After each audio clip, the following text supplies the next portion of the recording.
Hi, everybody, and welcome back to Don't Praise the Machine. This is episode number 169. As always, I'm one of your hosts. I go by the name Alexander Holland, and I'm sat in Berlin, Germany, and sat directly across from me is every single week. He's the number one tenured professor of podcasting. He's got to be the one called John Junior Boost Maloney. And John Junior Boost Maloney, once again, not in Melbourne, but your favorite country in the whole wide world. You can't help yourself. Some people say it's just an airport. I keep telling you that, and you write me back and go, you can leave the airport. I said, I do not believe this. I've been there many times. I've been to every terminal. Pretty sure you're just in a weird part of the airport and you've mistaken it for a part of the city. You're just in Terminal 5. You're just in the Changi Airport, Exactly. Singapore, Terminal 5, where they have a faux child's bedroom that you can rent for a few hours of sleep, which is where you find yourself this afternoon. John's in the bespoke middle-aged gentleman's room. He's for the gentleman who finds the kind of comforts of their childhood bedroom more comforting. What they have a yearning for the kind of the sort of nourishing surrounds of the bedroom that they had when they were 8 years old. That's what I've got here. Got a foosball table, got some toys on the bed. That's why Singapore Airport has won Changi Airport won Airport of the year after year after year. And you can't see this, ladies and gentlemen, but just off screen in front of John is the Changi Airport departures board, letting John know he's got his eye up there and he's waiting for his flight to show. At the moment it says gate info at 4 o'clock, and he's just waiting for 4 o'clock, so it will say go to gate G7, and then he goes, "Oh boy, time is over." And then he goes out, and a little woman at the desk gives him a little juice box and pats him on the head.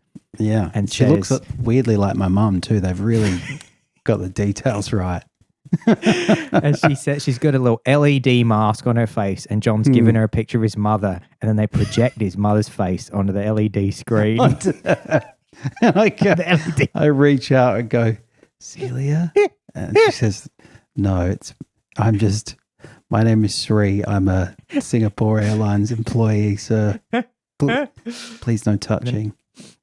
Then off to the gate you go. So you are in Singapore, John. Yeah, after all that. Yeah, I'm in Singapore and visiting my brother Tom, long-time listener, and his wife Vanessa, who is also a long-time listener, and their kids.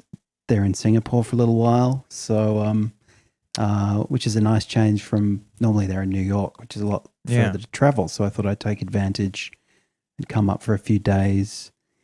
And obviously I had to pay excess baggage to get all the podcast kit up here, but that's fine.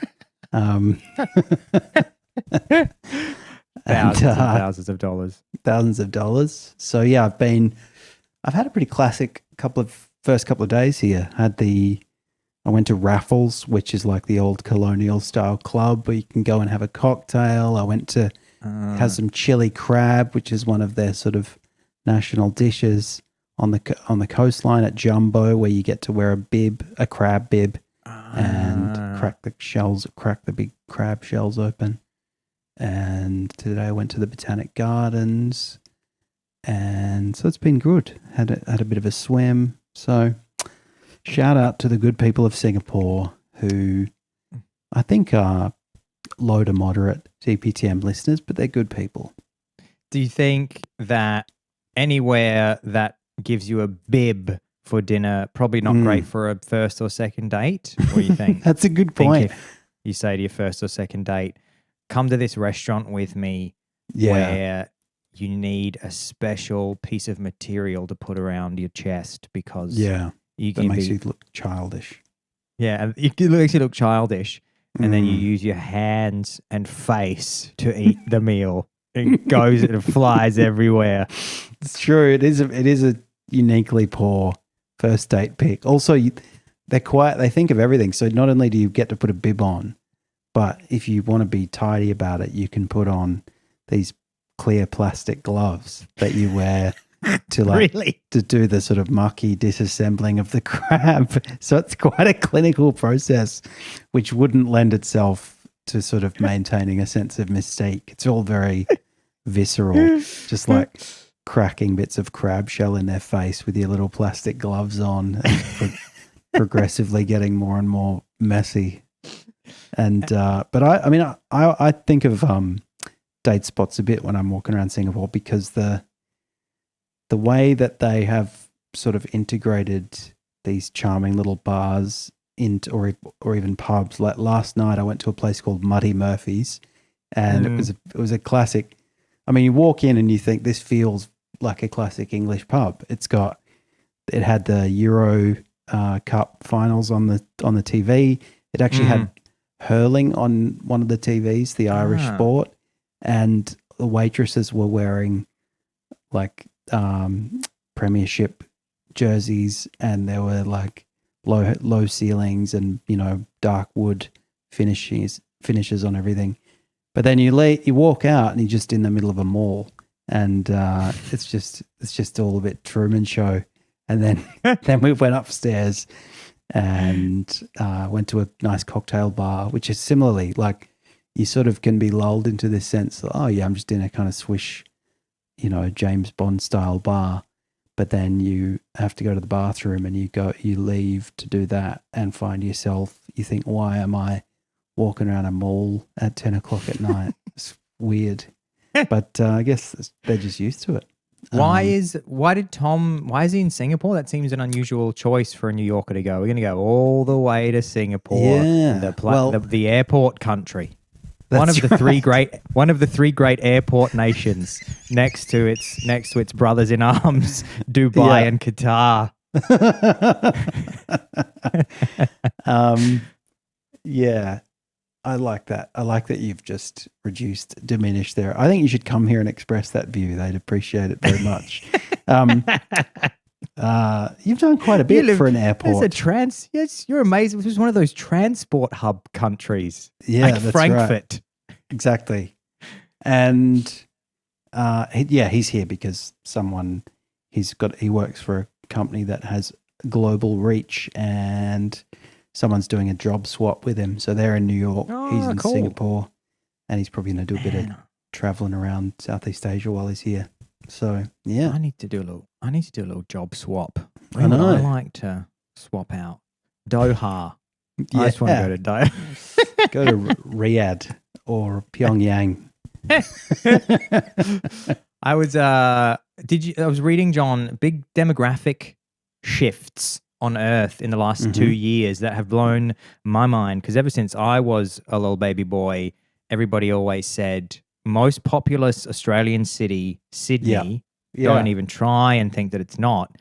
And that has recently shifted to Melbourne. Apparently it's got a little bit to do with zoning changes in Melbourne, but essentially Melbourne is officially now the most populous city in Australia, which when somebody told me that, couldn't believe it, because ever since I was a boy, you just have you have the ladder of Australian cities by population, and almost by virtue of importance, you just go, Sydney's like the biggest one.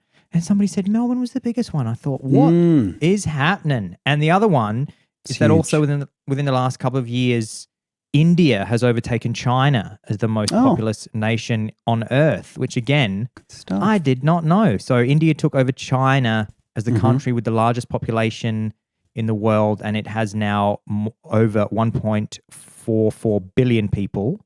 China has the second largest in the world with 1.4 billion flat. Okay. So that's just crazy. So I don't really know how to orient myself in this crazy new world where now I have China and Melbourne. China's gone down. All your Sydney's gone down. Atlas 1998 Atlas facts are thrown out. all of my dinner party chat is gone, because all I would say is I would lean over and go, "Do you know what the most populated city in Australia is?" And they'd go, "Sorry, who are you?" "Hey, man, I'm Alex. And it's Sydney. It's Sydney." And they'd go, "First of all, I don't fucking care. And second of all, it's actually not Sydney. And I'm like, no, it is. Trust me, idiot, it's not anymore. No, it is. And then she shows me on the internet that it's changed, and I'm going, I'm going home, guys. And I leave the party. It's everything I knew, my whole identity around understanding what the most populous cities and countries were is just down the tubes. And you know what else? Oh, yeah? I said to her, oh, yeah, well, the most populated city in the world, country in the world, but you know that, it's China. And she went, oh, my God, get away from me. It's India. What? No, it's not. I feel quite sorry for the character that you've created for that story. Just getting brutally sassed by someone. Some American who for some reason knows about Australian populations and cities. A very catty American geographer who's just owning you on all fronts. Yeah, I have nothing to be proud of anymore because I'm getting everything wrong.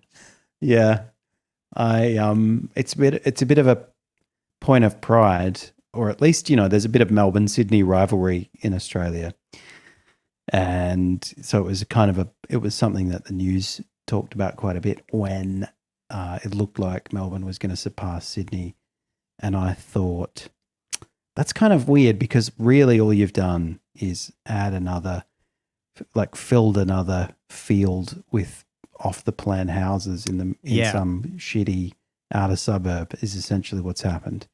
And so it's expanded the border a little bit, or maybe gotten a tiny bit denser, but really, does it make you want to live in Melbourne anymore? Probably not. So, but it makes us feel cool, makes us feel like we're the ultimate Australian city. And that's important to people. I mean, it's weird, Australia. I don't know if people know this, but how lopsided the population is. I mean, if you put Melbourne and Sydney together, you've got a majority of the nation's population just in those two cities. And that tiny little sliver of the land mass. Yeah, that's right. Exactly. And then, the other ones combined probably significantly less. I mean, Adelaide's still just over 1 million, isn't it? I think. Yeah. So I think we're 1.2. Yeah. But I don't have to worry about that now because I'm in the wonderful hyper-capitalist police state of Singapore. The dream of Lee Kuan Yew. He said, "You know what He said, I want to make a place that people don't have to worry about graft and corruption. And sure, if that means that we have to cane people occasionally, then I'm prepared. I'm prepared to take that hit." And yeah, people who read my newsletter this week will note that I briefly diverged or digressed into the topic of caning just because it fascinates me. And and the kind of penalties that you can get for things like spitting and littering here, which is quite remarkable. But, it's very, very, very clean. I'll say that. Is caning, is it always public? I don't think it is public. I think it's it's kind of done in the prison. I don't know whether in the same way that they do with capital punishment in the US, whether people who are victimized would like to see it get to watch. But apparently it's a serious business. Like you kind of think, it's something that could make you think, oh, it's like just I've got a bit of a smacked bottom. But I think it's like I think it's like very painful. And but I don't know. I mean, somebody, shout out to Carmen, I was talking to her about it the other day, and she said, but there must be some people who like it. And I said, I guess there would be, yeah. And those people, I mean, if you're in Singapore, you just think, your family would think, why do you keep littering? That's not, feels like you're doing this deliberately. Why do you keep importing box after box of Hubba Bubba from America and just recklessly spitting it onto the street in front of police, blowing bubbles as you walk down the street? Yeah, going, Oh no, don't take me in, officer. Surely with the robot revolution that's going on, caning is something that should be automated, because what you could do is Yeah. you could set a consistent level of cane pain. Force, Because yeah. because you because Yeah. because if you might, you're not going to get the same whack, even if it's from the same caner. They're going to, I mean, obviously there's going to be big discrepancies between actual true. cane men and women, but even the caning that they're giving you from one slap to the next is going to be slightly different. But if you got a robot to do it, and then you could adjust the caning, Adjust the setting. you could adjust the setting. Exactly. We were doing Get your Cane Master 3000 out. I'm just imagining what it would look like. Like there's something so hilarious about a machine with a cane on it, and they would do nothing to humanize it. So it would literally just be an arm with pistons that would just wind back. Yeah. And there would just be a person that would operate it remotely. Probably wouldn't even see a human. You'd have to just turn up for your caning day. And it would be all automated. It would just scan your ID card, and you go into a little cubicle. And then there's like a locker where you can put your clothes before you go in. You don't even see anyone. And then it says booth 27B. And you go, okay, you just walk down a hall, you just walk past other people being caned automatically. You can see through the glass. And then there's just a little flat screen that says your name next to the booth. Oh yeah. And then you go, oh, okay, and then you just go in, and then you just bend over, tells you, okay, bend over the banister thing here we have. Yeah. And then a robot just gives you a bunch of consistent canes based on what crime you were convicted of. You have been caned. Please exit the booth. And then you just leave. You don't even see a human. You go, at last. off. At last, a city that works. You'd even say it yourself. Yeah, that's right. Yeah. Somebody should build a city that works. Somebody did. We've got you.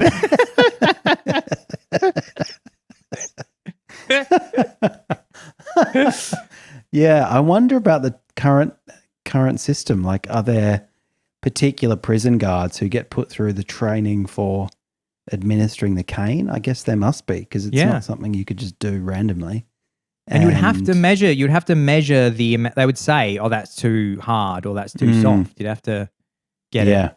I wonder what kind of weird analogies they would use as well. They'd say, "Oh, really? You want to feel like it's just hitting a tough pillow and with a little bit of give, but you don't want to tear the pillowcase." And that's right. They get some maverick who just like keep splitting people in half because he just kills people. Just keeps killing people through caning.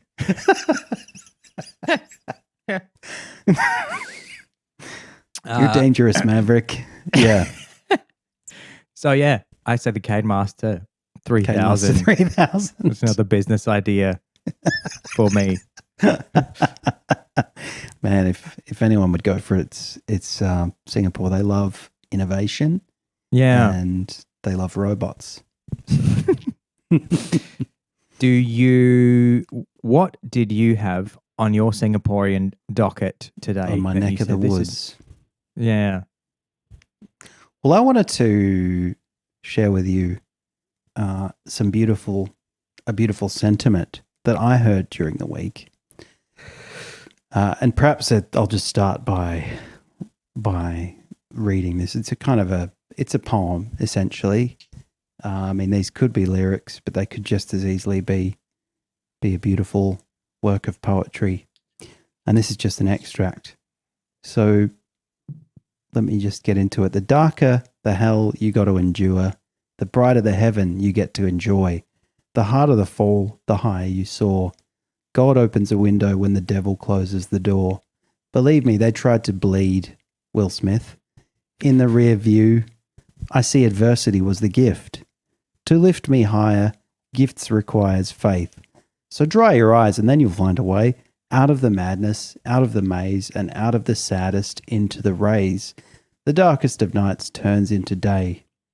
it goes on more or less like that in the manner of, something you might see on a poster at the gym. And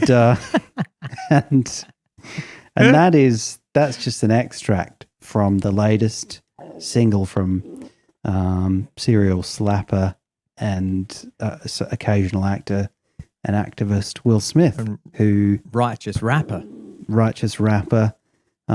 doing Free Willy style. I think it's his first release since 2005. So there's been a pretty long hiatus, and for whatever reason, 2 years after slapping Chris Rock at the Oscars and facing a bit of a career downturn, he's decided to stage a comeback at the BET Awards via performing that song. And, I think the reaction has been a mixture of cautious praise from some and bemusement and derision from others. And I probably would put myself in the latter camp. I'll just, by the way, the BET Awards, Black Entertainment Television. Yeah. So that's this year. He gave a little performance, and I like it because they're just very Will Smith lyrics, but also he kind of, they go on to talk about, the devil came for me and I should have worn a vest, and adversity was the gift you heard there. And, kind of makes it sound like life just put a few obstacles in his path and he fought against them in a valiant way, rather than making a deliberate and ridiculous choice to hit Chris Rock at the Oscars and face some consequences as a result of that. And I know those of you who are long-time listeners to the show will be thinking, it's been a while since they mentioned Will Smith. Well, he's back with a vengeance because he's got that single. Yeah. And it's also, of course, the season of the latest Bad Boys movie. Yeah. Bad Boys Ride or Die, with him and longtime collaborator Martin Lawrence. So shout out to Will, who's expressing himself and his redemption journey, a redemption arc through those lyrics. Why has he? Is it a new album or a new single? It's funny too because you just must be able to walk up to the BET Awards and just go, "I got a new song. You better let me do it." And they go, "Yeah, I guess." Yeah. Because if it was a show with any taste or anything, they just go, "No, you're not. That's crazy. Get out of here. What are you talking about?" But somebody's just gone, "Yeah, definitely. Yeah. Come up here and do your little rap song with no cursing in it." Yeah, that's right. So, yeah, it's. I think people aren't really sure. So, according to an article from Vulture, which is beautifully titled "Nobody Wants This" from Will Smith, it says that you can. Arriving just weeks after Bad Boys Ride or Die, unveiled the dancehall and breakbeats Sean Paul collab Light 'Em Up, You Can Make It signals Will Smith, so it's called You Can Make It, signals Will Smith's interest in releasing a new album somewhere on the horizon, which would be his first album since 2005's Lost and Found. So I think the message that he must be giving through his people is, yeah, there's more stuff coming from me. And he put it, of course, on social media, and when he posted it, he said something like, the comeback was always going to be better than the setback, which I loved. Because it's also like, I don't feel like you've really learned your lesson here, which is like, this wasn't like fate, doing things. It wasn't just misfortune. You made a ridiculous choice, and now you've just made another ridiculous choice. But anyway.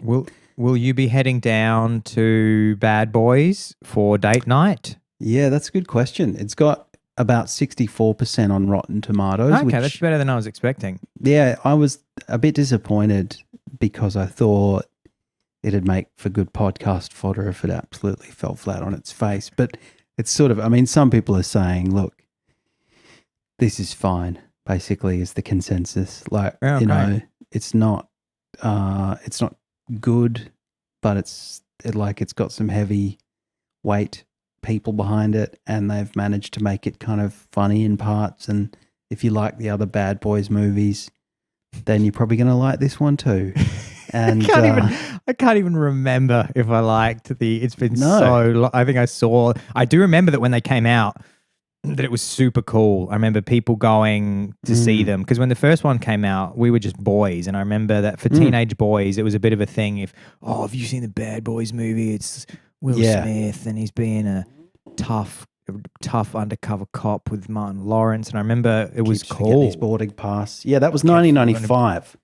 Yeah, there you go. So if you'd seen that in year 7 when you were 13 years old, you would have been cool as ice. Yeah, that was the age to see it, I think. And I think 13-year-old boys now probably love it.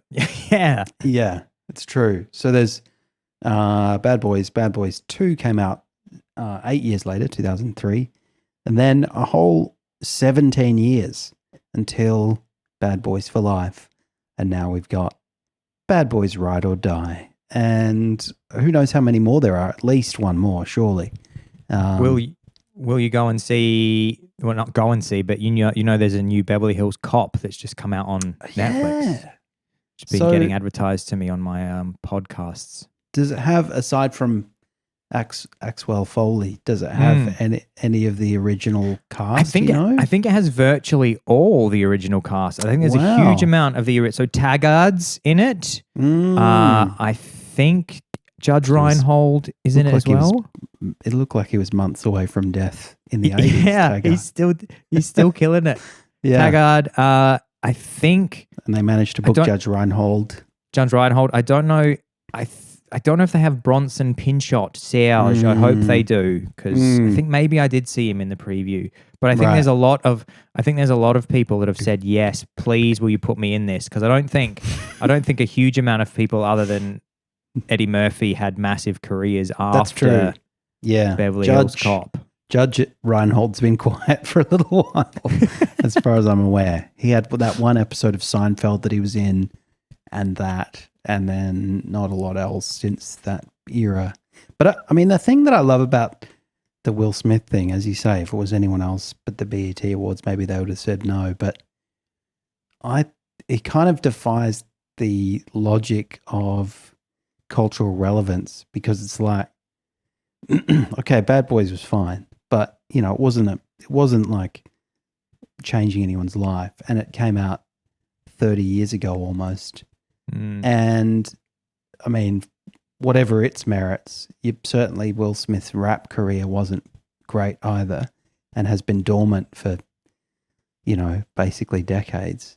And he's gone, I'll breathe some new life into my career with a new Bad Boys movie and a new rap song. I mean, if I was his agent and he said that to me, I'd say, yeah, I think we need something fresher than that. Like, that's not those ideas sound to me very much like what you were doing when I was 12. So maybe it's time for a new era of Will Smith, but he just keeps serving up the same slop and people seem to like it. I think it's the power of brand, and everybody just wants the same thing all the time. I don't know if people want him to do anything. They want a Bad Boys. They want a goofy rap song. They just want more of that same. Don't give me a movie that has a title that I haven't heard 7 times before. I want a Fast and Furious 900. I want a Bad Boys 86. Right. I want a Mad Max Larry's Lane. I want every Larry's Lane. Yeah.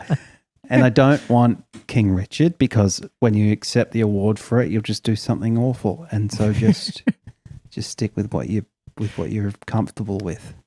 I have a really amazing idea that I wanted to share with you, which came to me this week, John. Great. If you'd like me to take you there. Please, yeah. Let me take you there. A few months ago, we talked about a internet platform which is called PimEyes. Now, PimEyes is an online facial recognition search engine that's been blowing minds and ruining marriages for about 6 or 7 months now. For anyone that's not familiar with PimEyes, it is incredible and creepy at the same time. Like so many things that we are discovering in these incredible artificial intelligence years that we have entered. So what you do is you go to PimEyes.com. It is free to get the basic results. You put in a face or several photographs of the same person. The more photographs, the better, but it actually does give you pretty good results with 1 or 2 clear photographs of a person. It could be you. It could be a friend of yours. It could be an old girlfriend, whoever you want. You put it into PimEyes, and PimEyes goes and searches the internet, and because of its incredible recognition algorithms, it's able to find images of you that are on the internet, and then it will often give you a few photos of people that look similar to you that it's saying, is this you? We can't really tell.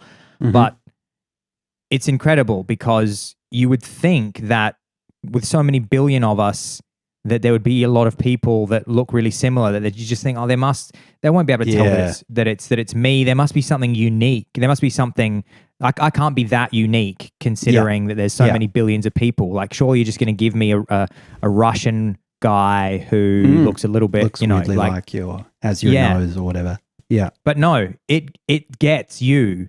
And That's the crazy example that I've been sharing with people is that my friend Scott did it. And he was presented back with a photograph from a gig or some event that he was at where two girls had basically taken a selfie of themselves, and he was just passing behind them for a split second, like with a beer or something. Yeah. And his side profile, he's walking behind them, doesn't know who they are. And they've just taken a photograph to show they're having a good night, and then they've put that on Facebook or some other photo sharing website years ago. And then it came up, and it's like, this is you, Scott, in the background of, and it took him ages to even work out what he was going. He was looking at the clothes and going, what is this? Where is this photograph taken? So it's just incredible, PimEyes. But then the other thing we've been talking a lot about on the show, John, is how different people have different types when it comes to their romantic interests, their sexual interests. We've mentioned on the show before, I appear to have a thing for women with wide set eyes. I also have a thing for Mediterranean type looking women who have black curly hair. That's kind of my thing. Yeah. And so what I'm saying is, here's what I'm going to do. Why don't we make a dating app where you can put into the dating app? For me, I'm going to put in Anna Taylor-Joy. This is who's going straight in. And I'm going to say to PimEyes, look, PimEyes, I know it's something, some sort of facial recognition dating app. Look, I get it. I can't have Anna Taylor-Joy, but can you give me women in my general vicinity and you could set the kind of tolerance, the threshold. You could be like, for my first round, I'm going to go for quite close to Anna Taylor-Joy. And then maybe it says, none of those girls matched with you. They're too hot. And you go, okay, fine. I'll just turn the tolerance down a little bit more. And then it looks a little bit... Beta Taylor-Joy. Yeah. And then it looks a little bit less like her, but still, wide set eyes. Yeah. And then you could just end up dating people that look exactly like you want. That is actually at the same time a terrible, but also probably a very good and potentially valuable idea. Well, profitable idea. Terrible in a moral sense, but or in a kind of dystopian dread sense. But yeah, I mean, isn't that just giving us the tools to do what we've always wanted to do, which is more or less to say to your friends, do you know anyone who's single?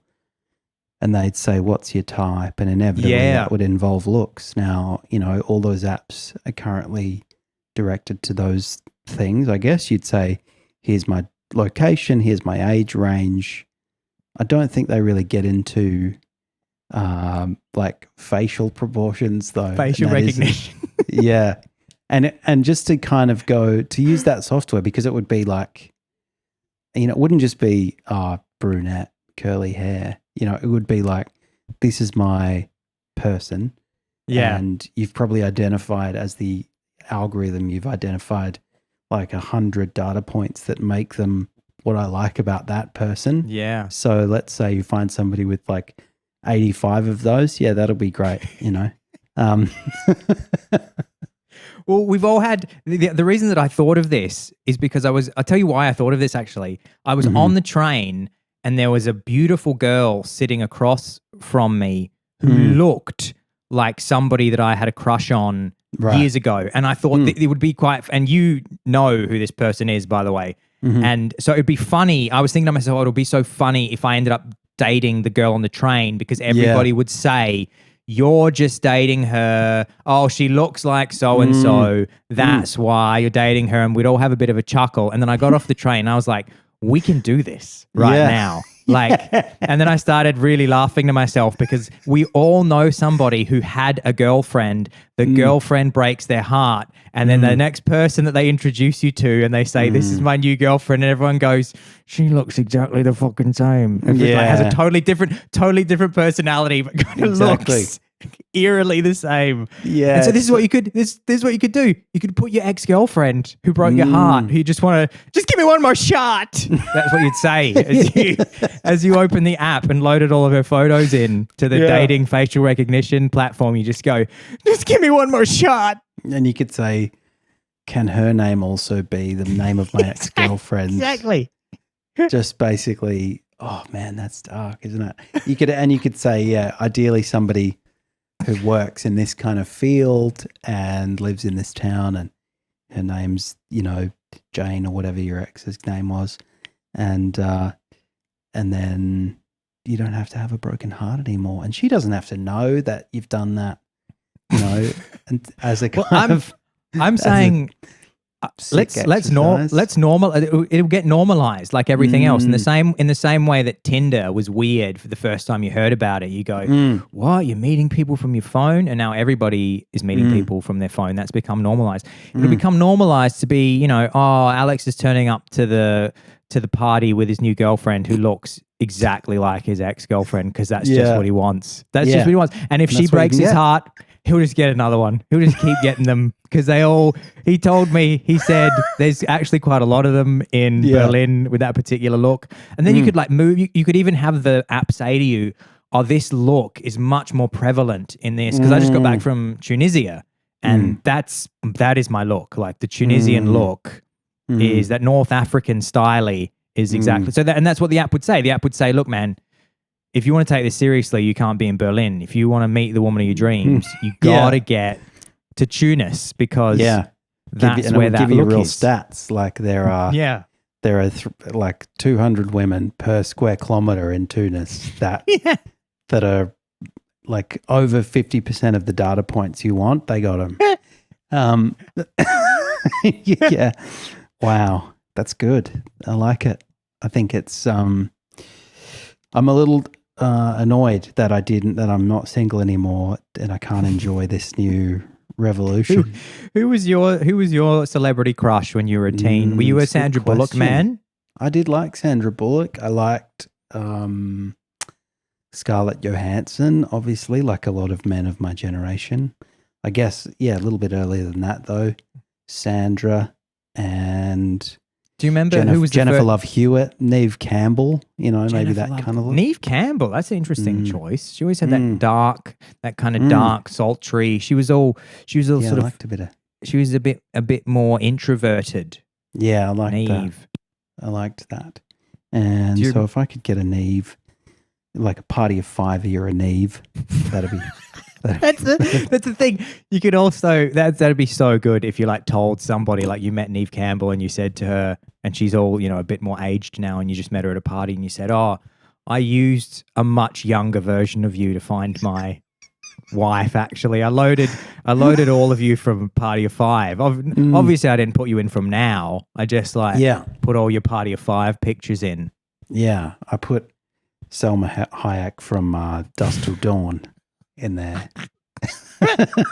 just living out my fantasies I could take them back to my Singapore airport childhood bedroom and just right all the wrongs. So that's my idea for an app. I mean, the thing with PimEyes is that it already gives you people that look like the person that you've put in. You know, if I find a person that I think is quite cute and I just chuck her into PimEyes, then PimEyes is going to go, oh, here's a bunch of results that aren't quite her but are pretty close to her, and then I'm going to go, where are they? And then it's going to go, oh, there's a couple of them on Bumble. Yeah. Are they in Friedrichshain? Are they in Charlottenburg?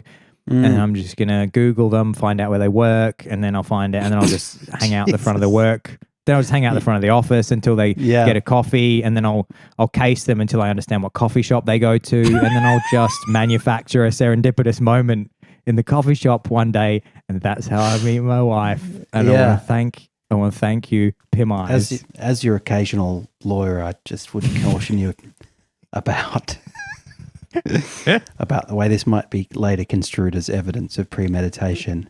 But that's great. And I guess, well, I mean, these days, obviously, you know, everyone's worried about deep fakes, aren't they? But you don't have to be, because it's just about finding the real person who you might have things in common with them as well, and they might be a great person. Sure, it'd be great. But if you don't, doesn't matter. Just so long as they look like the person that you want them to look like. That's beautiful. I think we should end on that note. Yeah, on that very romantic. Great.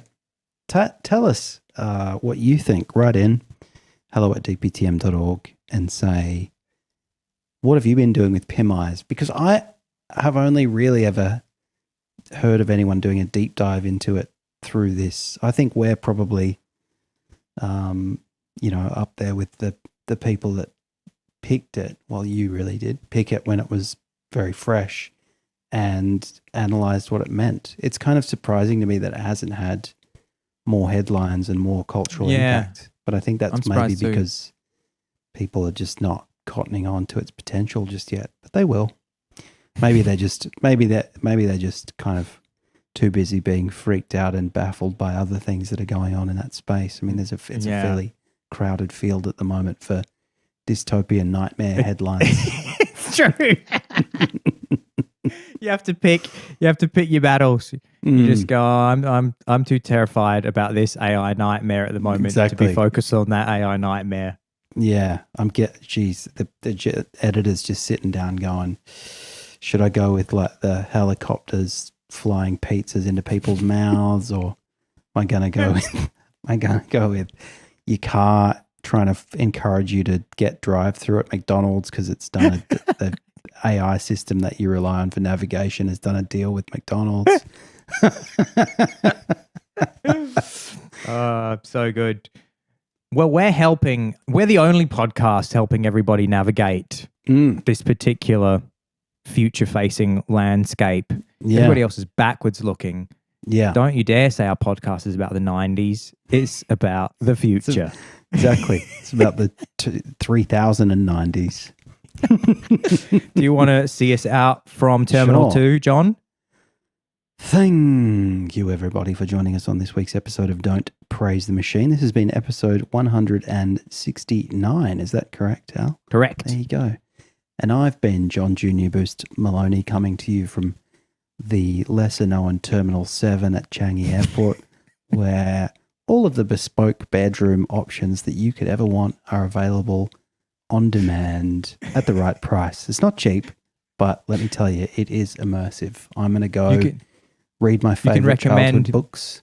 You can recommend Boy Room. I like it. It just brings me back to a time when I didn't have to get up and think about weighty adult responsibilities. As soon as I'm finished here, there's a giant stuffed bear in the corner, which I think is big enough for me to just sit in its lap. I'll read one of my childhood favorites and maybe have a hot chocolate and go to sleep. I can't wait. Amazing. Hungry little caterpillar. Caterpillar while you stare up at the departures board, waiting for that flash and go to gate. That's right. They're going to have to drag me out of here. So thank you for joining us on this week's episode. We can't wait to see you next week. At the podcast.